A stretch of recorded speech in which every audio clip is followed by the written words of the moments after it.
The long pause. The long pause is largely because today, being July 30, 2025, I am officially 60 years of age. What the fuck? 60. For the most part, I acknowledge that 60 is just a number.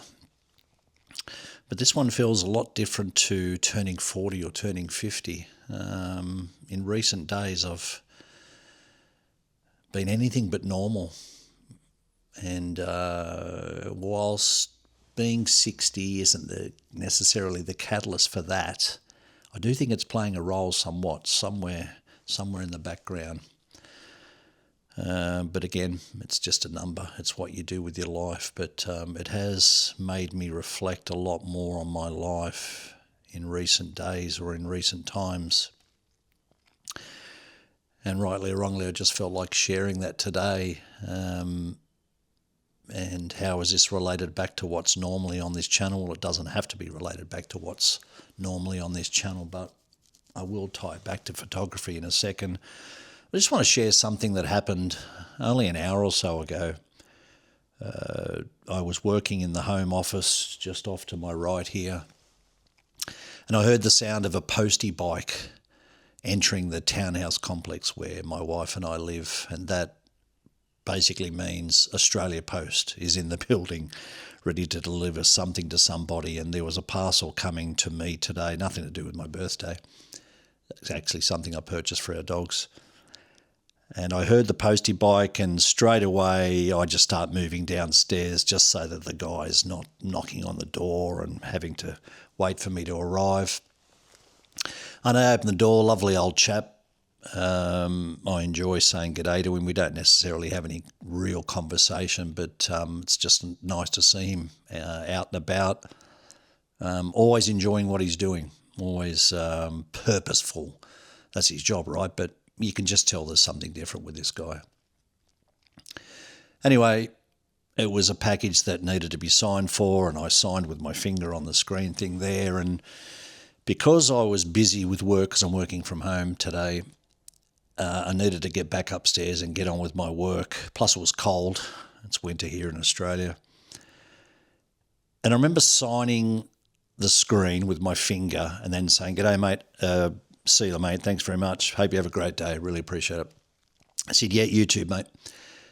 And he was still outside or near our front door, just, putting things back in a satchel and getting ready to start reversing his bike. And because I needed to get on with my work, I just started closing the door. I didn't slam it or anything, but I just started closing the door. And I remember thinking at the time, okay, I've got things to do, he's got things to do, and he's probably not bothered by it at all, but he's being purposeful and he was being really friendly with me. I didn't shut it down. The conversation was done.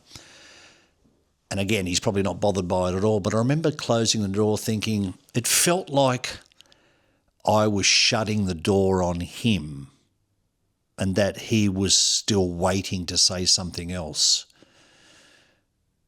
And where am I leading with this? I don't know. It just gave me the overall feeling and the sensation that there was something more that he needed. And I was getting on with my life like what he was doing it didn't have any bearing on my day, and it doesn't. And he's got a million other parcels to deliver today and letters and whatnot. But it just felt like he was doing something purposeful, something that has meaning to him, and I was ignoring that. I don't know. I'm probably way overthinking this, but that's what it felt like to me. And I thought, oh, and that's what we do in this life. And I suppose this is a long way around to driving it back towards photography or any sort of creativity. And that's the way the world works. The world moves in such a fast pace that, whether it's your work life or whether it's something that you're doing at home or outside of home with your partner, or whether it's your creative outlet, be it photography or anything really, it doesn't mean the same. to everyone else as it does to you, and that's fine to a degree. This is not a this is not a cry for help in relation to my age or my creativity. It's just an acknowledgement and an observation that I'm sharing with you today. The world just keeps on moving. It just keeps on moving, and you have to manage your own expectations, find what provides the most value for you in your life, whether it's your creative outlets or the loves in your life. Focus on those, make the most of those, commit to those, and just search and find value in those aspects of your life as the foundation, as the minimum, and anything above that is a bonus. If you can get to that stage, you're good to go. And sometimes it's hard to wrestle with that because by default, as humans, we are often searching for much more than that. And sometimes there is much more to be found and you may never find it.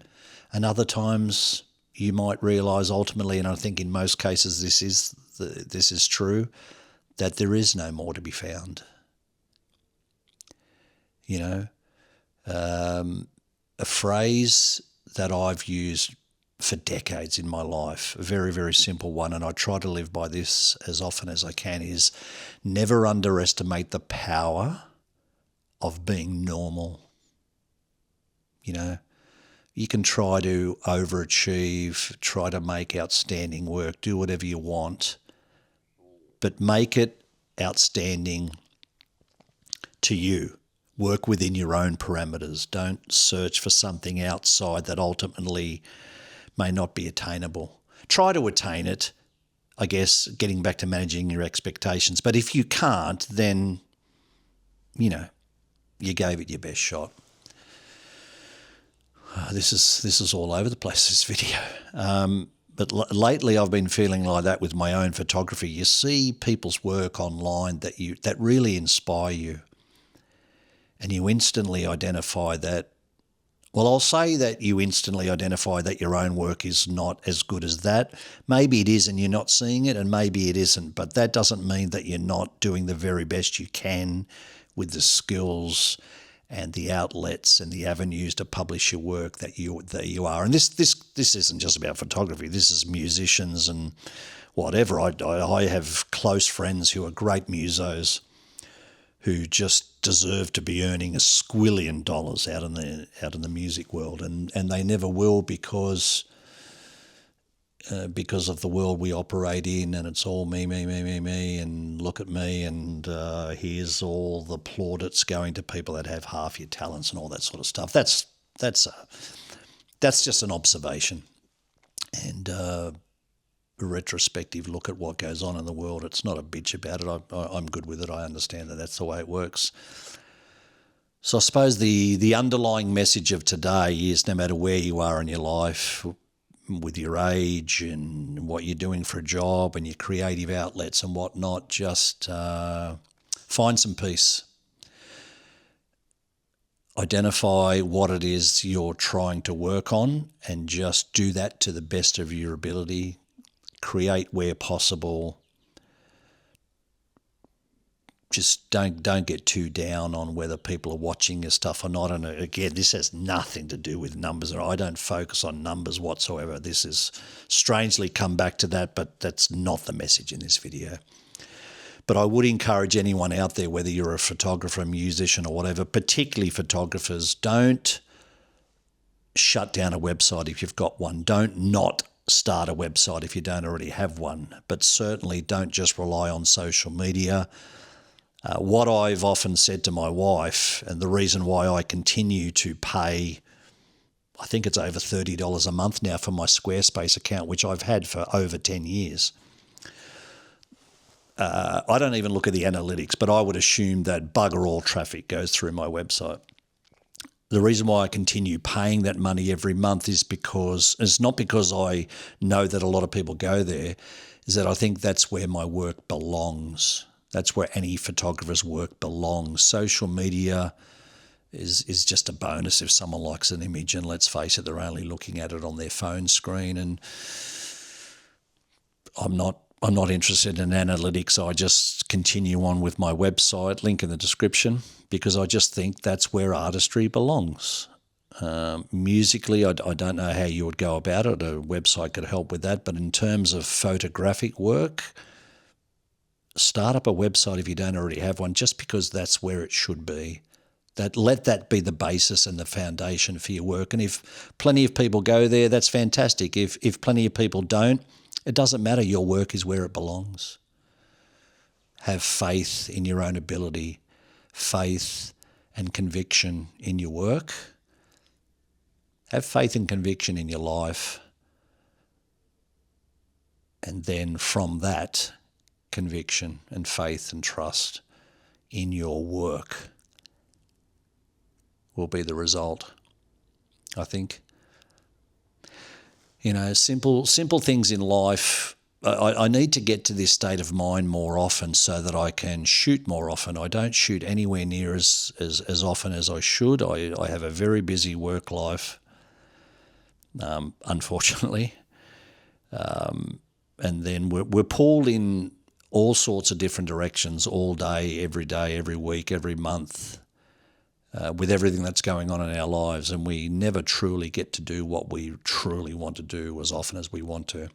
That's certainly the case with my photography. I've got to find ways to do it more often because aside from motorbike riding, I was saying this to my wife only this morning, when I'm riding my motorbike and I'm inside my helmet, it's the only time or one time where I'm not thinking about work. Nothing comes into my mind because you're just on alert all the time. You're looking out for dickhead drivers and other dickhead riders. And that removes all of the distractions. When I'm shooting, I feel the same way. Photography and motorbike riding are the only two pastimes where I'm not thinking about work. And so that's reason alone to continue on with it. But outside of that, just simple stuff like a very close friend of ours, Steph, was texting me this morning with a birthday message, and he was talking about simple pleasures, simple aspects of his life that give him meaning, and I wholeheartedly agree, and I do this as well. Simple things like walking downstairs and walking into the garage or outside where our dogs are, and the unconditional love that you receive from your pets. Beautiful, beautiful life distraction straight away. Unconditional love. Simple things like when the yard maintenance people come into our complex once a fortnight and they freshly cut the grass and trim the hedges and tidy up the driveways and the visitor car parking spaces and whatnot. That's nice. I like it. I enjoy it. I enjoy the look of the place when it's like that. Taking the dogs into my wife's truck and taking them to the horse park where a horse is adjusted, or walking our dogs 5 minutes around the corner to have a simple walk. That's a simple pleasure. That's where the real value in life is, not trying to achieve extra YouTube subscribers, more people watching your videos, all that sort of stuff. There are people that I follow on YouTube in the photographic world or artistic world, some of them that get almost bugger all views on their videos, and they're such talented people. And I reach out to them, not privately, but in their videos, in the comment section of their videos, and just encourage them to keep going for what it's worth, because I need them to know that their work is being respected and valued for what it's worth. Well, this really is a roller coaster of a video.